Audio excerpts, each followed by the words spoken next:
It's recap time. 3, 2, 1. Hello, everybody, and welcome to the Shower Podcast, the podcast where I'm in my shower and you do you. I'm your host, Chip, and this is not my usual intro. This is a bit of a special episode. Unfortunately, I will be away for a few days, and I found out this interesting way of filling the gaps with recaps from previous episodes. If this is your first time here, use it as an opportunity to find topics that you might be interested in and go back to listen to the original ones. If you are a usual listener of the Shower Podcast, well, again, this might be a rehearsal of topics that you might be interested in.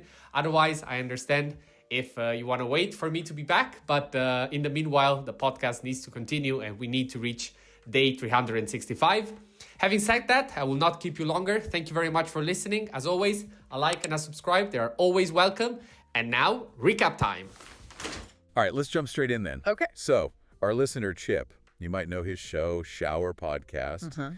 He sent over 5 of his recent deep dives, episodes 71 right through to 75. Right. And he asked us to kind of take a look back at them. We thought, yeah, could be fun. Definitely a bit of a meta dive. Exactly. Yeah. So if this sounds interesting and, you missed the originals, maybe check them out afterwards, get the full picture. Good idea. But for now, we're going to try and hit the main ideas, maybe some key takeaways, and Chip shared a few funny bits too.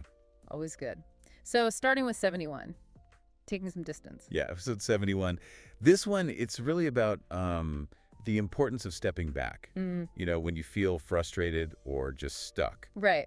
And the way he frames it is interesting, comparing it to learning something new. How so? Well, you start off broad, right, getting the general feel, but then naturally you zoom in, focus on the details. Like using a magnifying glass, he says. Okay, yeah. And that focus, while you need it to improve, it can also make you lose sight of everything else. Yeah. That's where the frustration comes in. Exactly. You get bogged down. He used a great example with the gym. Oh, yeah. Early on, your fitness gains are pretty obvious. You see the big changes. Sure. It's motivating. But then progress slows and maybe you start focusing only on, specific muscle groups or hitting a certain weight. And you forget how far you've actually come overall. Precisely. So stepping back, taking that distance, lets you see that bigger picture progress you might have missed. It can kind of reignite things. That makes a lot of sense. So the key insight is basically, when frustrated, zoom out. Compare now to where you started. Yeah. You might surprise yourself with the progress you've overlooked. It's about changing that narrow focus. Good advice. Okay, so then we move on to episode 72, Performance and Perspective. This one felt a bit more personal. Chip was sort of reevaluating his own skills after, a period of change. And it was kicked off by thinking about AI, right?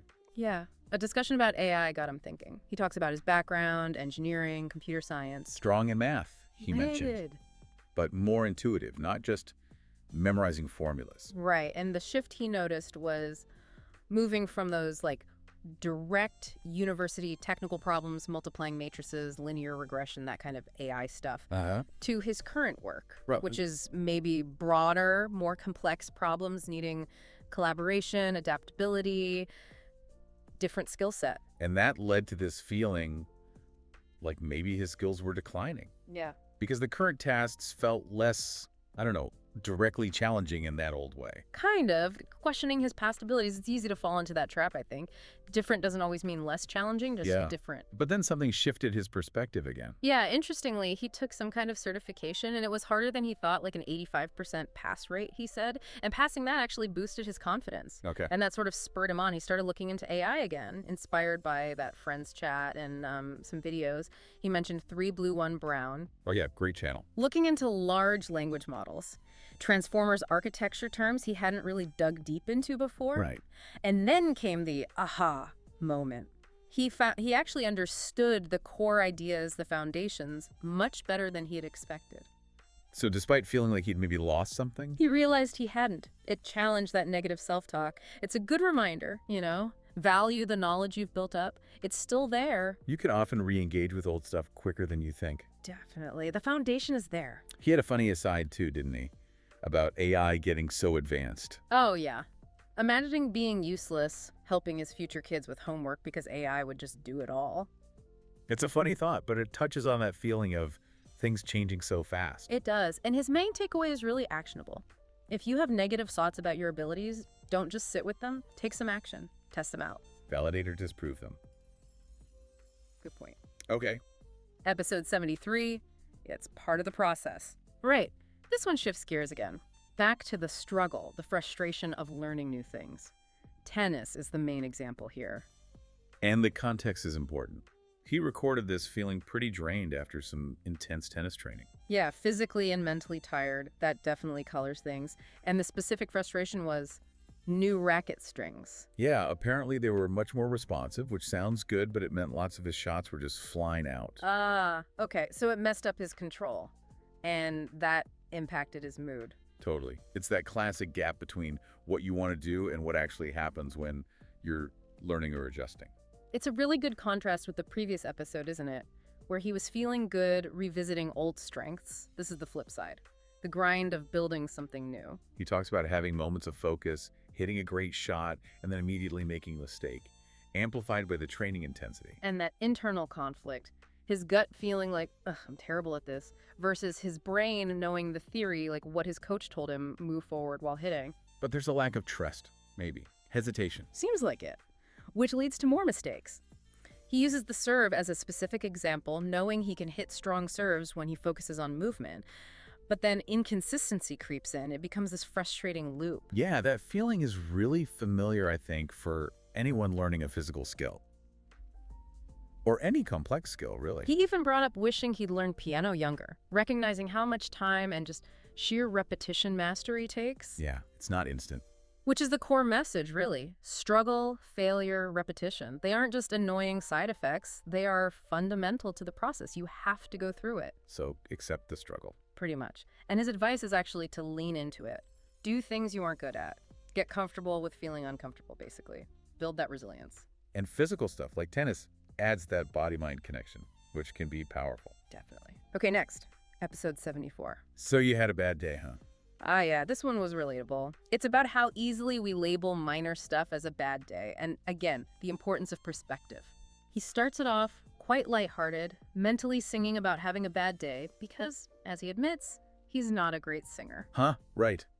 And then he lays out this whole sequence of events. Yeah, like gray morning, dishes still in the sink, small things. But then, breakfast with his girlfriend cheered him up. Right. Then he planned to clean. Starting with recycling glass bottles. Apparently he had a backlog. And recycling glass in Switzerland, he points out, isn't always super convenient. Specific drop-off points. Exactly. The nearest was a 15-minute walk, so he lugs these heavy bottles. In cold, windy weather. Only to get there right as the gate is closing, a truck's pulling in, the containers are gone. Oh, no. And then he finds out the opening hours are just like 2 hours on a Saturday morning, 10 till 12. You just feel the steam coming out of his ears. He said he felt sarcastic, offended, like it was someone's fault. Totally understandable reaction in the moment. So he trudges back home, defeated, leaves the bottles. Scrolls Instagram for a bit. Yeah, then just gets on with his day, listens to music, does the cleaning. And the realization comes later. Looking back, the rest of the day was actually fine, enjoyable even. So why did he mentally frame it as a bad day? That's the core insight, isn't it? So many of these bad days are just defined by one or two relatively minor temporary annoyances that don't actually have lasting consequences. We let them overshadow everything else. And he makes a provocative point. If you melt down over small inconveniences, how are you going to cope when something really bad happens? It's a fair question. Builds resilience, like we were saying with the tennis. Yeah. So the advice is, face an inconvenience, ask yourself, does this create a real ongoing problem? If not, Take a breath, reset. Yes. Don't let it hijack your whole day. He even jokingly suggests giving yourself a small treat to just move past it. Whatever works. And I like the little meta bit at the end, how recording the podcast helped him avoid being unproductive after something like that. Yeah, finding that positive reframe. Good stuff. Okay, last one, episode 75. I don't get it. This one tackles something different again.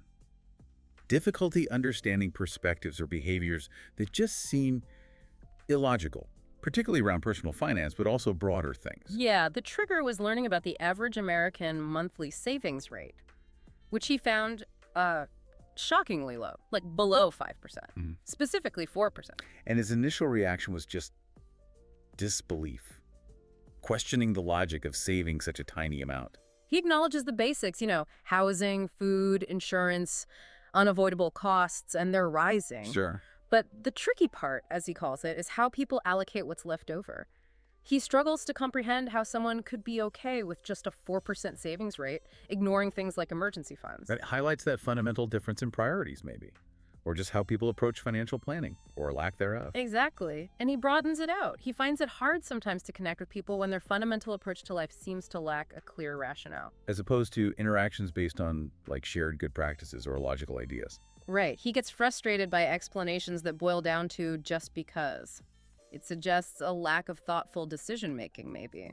He brings up Elon Musk again here, doesn't he? Yeah, saying how his past admiration shifted because he felt the foundation for some arguments, especially political stuff maybe heard on Joe Rogan's podcast, seemed false or misleading to him. So it's about the underlying principles or logic needing to make sense to him. Yeah. But he does say he tries to understand different narratives, even when he disagrees, to see if there's any factual basis there. He makes the effort. But ultimately, if the foundation seems misaligned with his own values or logic, he remains unconvinced. It's okay not to get it. Which is the key takeaway, I think. It's valuable to try and understand different viewpoints, absolutely. But it's also acceptable to just not comprehend perspectives that seem fundamentally illogical or lack a sound basis to you. And that point about context being crucial for information is important too. Very. Information without context can be almost useless, or worse, misleading. And he finished with a really lighthearted example of something he doesn't get. Huh. Yes. The order is cereal and milk. He's a cereal first guy. Can't argue with that logic, personally. It's a great way to end, though. A funny reminder that sometimes things just are the way they are, and not everything needs a grand, logical explanation we all agree on. Perfect. So that's the Whirlwind Tour 5 of Chip's recent Shower podcast explorations, 71 to 75. Yeah, covering distance, perspective, learning struggles, bad days, and not getting stuff. Pretty much. Hopefully that gave you all some interesting food for thought, maybe a chuckle like we had. And if any of these sparked your curiosity, definitely go find the original episodes from Chip for the full experience. Absolutely. Well, thanks for joining us on this meta deep dive today. Yeah, it was fun. We'll catch you tomorrow for another insightful exploration. See you tomorrow.